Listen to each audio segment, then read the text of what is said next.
Như vậy là bây giờ chúng ta không gọi là tỉnh Quảng Ninh nữa mà đã có thành phố Quảng Ninh trực thuộc Trung ương, một trong những thành phố trực thuộc Trung ương mới nhất của Việt Nam. Thành phố Quảng Ninh trực thuộc Trung ương được thành lập trên nguyên trạng tỉnh Quảng Ninh hiện nay, rộng khoảng 6.231 km², dân số hơn 1,5 triệu người. Và thành phố Quảng Ninh gồm có 30 phường, 22 xã và 2 đặc khu, cấp huyện thì bỏ từ lâu rồi. Nhưng câu hỏi thú vị hơn là nếu đặt Quảng Ninh cạnh các thành phố trực thuộc Trung ương thì Quảng Ninh có gì đặc biệt? Quảng Ninh rõ ràng không đông dân nhất, không rộng nhất, kinh tế cũng chưa lớn nhất. Nhưng nếu xét về địa lý, biển đảo, tài nguyên và vị trí chiến lược thì đây có lẽ là một trong những thành phố trực thuộc Trung ương kỳ lạ nhất Việt Nam. Có những thứ Quảng Ninh gần như không có đối thủ. Một câu hỏi nhiều người sẽ thắc mắc là tại sao một nơi có rất nhiều núi, nhiều rừng và nhiều đảo như Quảng Ninh lại có thể trở thành thành phố trực thuộc Trung ương? Một phần câu trả lời nằm ở tỷ lệ đô thị hóa. Quảng Ninh hiện nay có tỷ lệ đô thị hóa trên 80%, thuộc nhóm rất cao ở Việt Nam.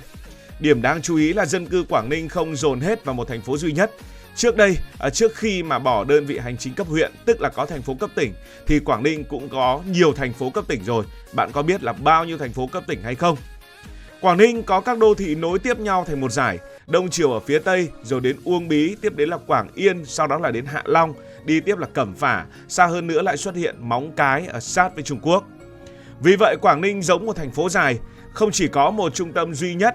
Hạ Long là vùng lõi quan trọng, nhưng Cẩm Phả cũng có công nghiệp riêng, Móng Cái cũng có kinh tế cửa khẩu riêng, Vân Đồn có sân bay và du lịch riêng, Đông Triều Uông Bí lại gắn với dịch vụ, công nghiệp và cả Yên Tử nữa. Đây là một mô hình đa cực rất rõ, một mô hình mà Việt Nam đang hướng tới. Hay nói về sự đa dạng của Quảng Ninh, thì một trong những cái hay của Quảng Ninh đó là sự đa dạng về mặt địa hình.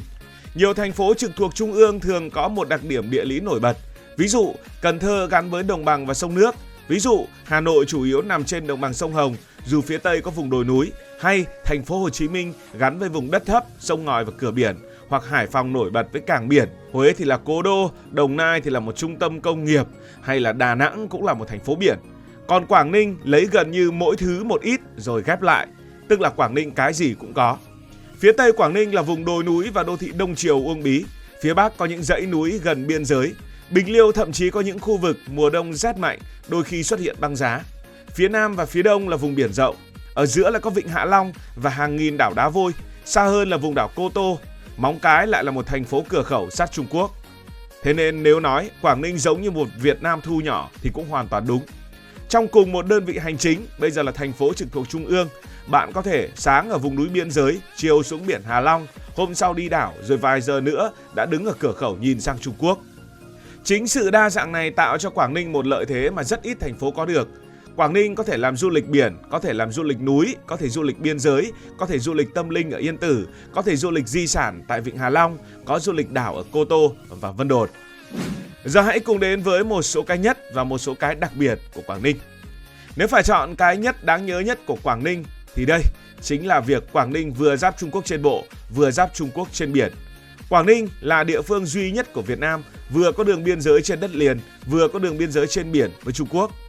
Quảng Ninh hiện nay quản lý khoảng 118,8 km biên giới đất liền và khoảng 124 km đường biên giới lãnh hải, ranh giới vùng đặc quyền kinh tế và thềm lục địa giữa Việt Nam và Trung Quốc.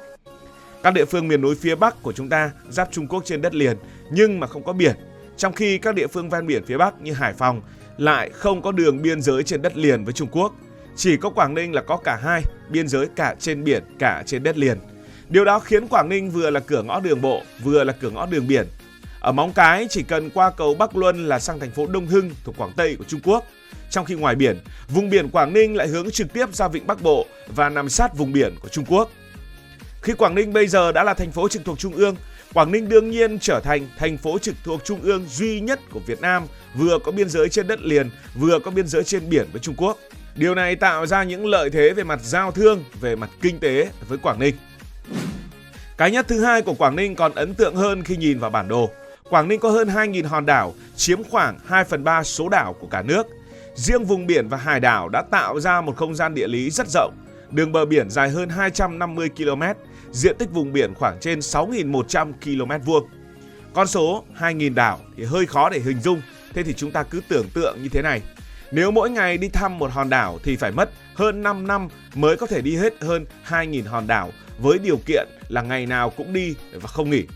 Trong số đó có những cái tên rất quen thuộc như là Tuần Châu, Quan Lạn, Ngọc Vừng, Cô Tô, Cái Bầu, nhưng phần lớn đảo nhỏ đến mức nhiều người Việt Nam thậm chí chưa từng nghe tên hoặc nhiều hòn đảo còn chưa từng được đặt tên. Đặc biệt hơn, đảo ở Quảng Ninh không chỉ có một loại, có những đảo đá vôi dựng đứng trên mặt biển ở Vịnh Hạ Long, có những đảo đất đủ lớn để dân cư sinh sống, có đảo có rừng, có đảo có bãi biển, có những cụm đảo tạo thành vịnh kín rất thuận lợi cho nuôi trồng thủy hải sản và du lịch. Chính vì vậy, nếu nhìn thuần túy về mặt địa lý, thành phố Quảng Ninh gần giống như một thành phố quần đảo hơn là một thành phố theo nghĩa thông thường.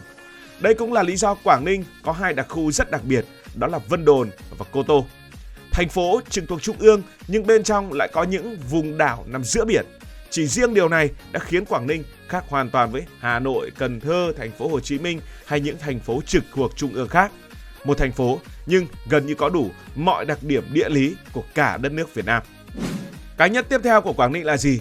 Đây là thành phố có di sản thiên nhiên thế giới nổi tiếng toàn cầu. Nếu chỉ có hơn 2.000 hòn đảo thì đã đặc biệt, nhưng giữa những hòn đảo ấy lại có Vịnh Hạ Long. Đây là một trong những danh thắng nổi tiếng nhất Việt Nam trên thế giới. Những khối núi đá vôi dựng lên giữa mặt biển trở thành hình ảnh gần như đại diện cho du lịch Việt Nam. Điều này tạo ra một sự khác biệt rất lớn. Hà Nội có Hồ Gươm, Hoàng thành Thăng Long, Huế có quần thể di tích Cố Đô, Đà Nẵng có biển và nằm gần nhiều di sản miền Trung. Thành phố Hồ Chí Minh nổi bật với đời sống đô thị và lịch sử hiện đại. Nhưng Quảng Ninh lại có một cảnh quan thiên nhiên mang tầm biểu tượng quốc tế nằm giữa không gian đô thị. Đó là tài sản cực kỳ lớn, nhưng cũng là bài toán khó.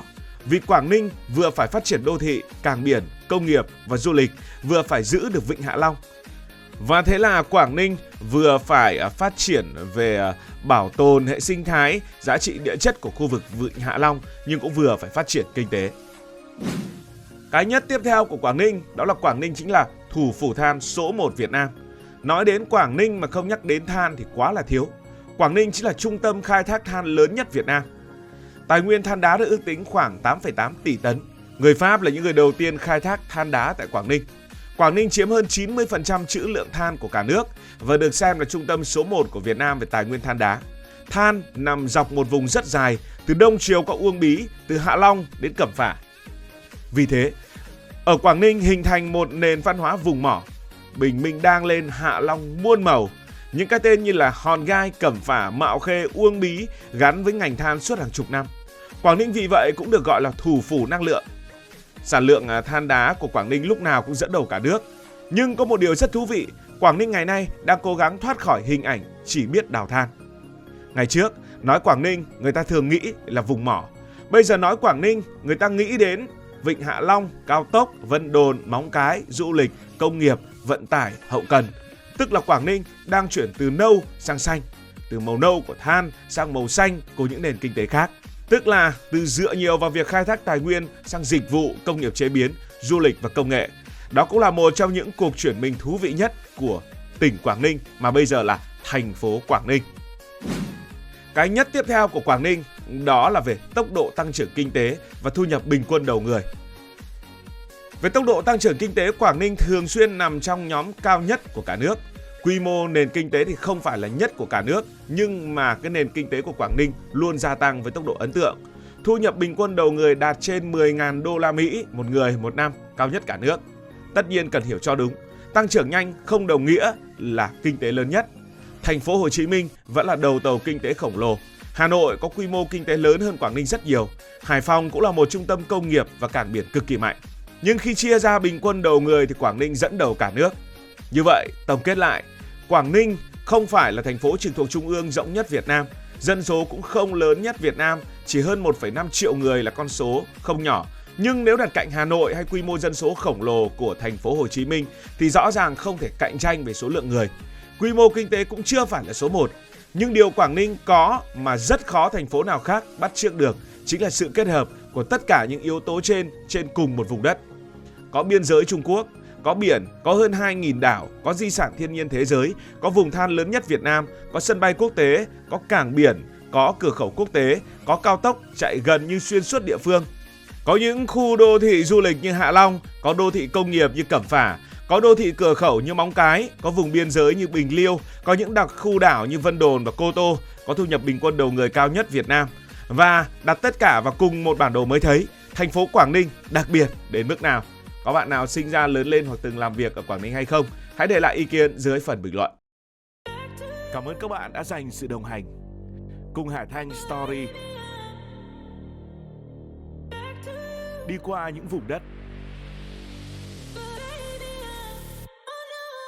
khám phá những điều mới.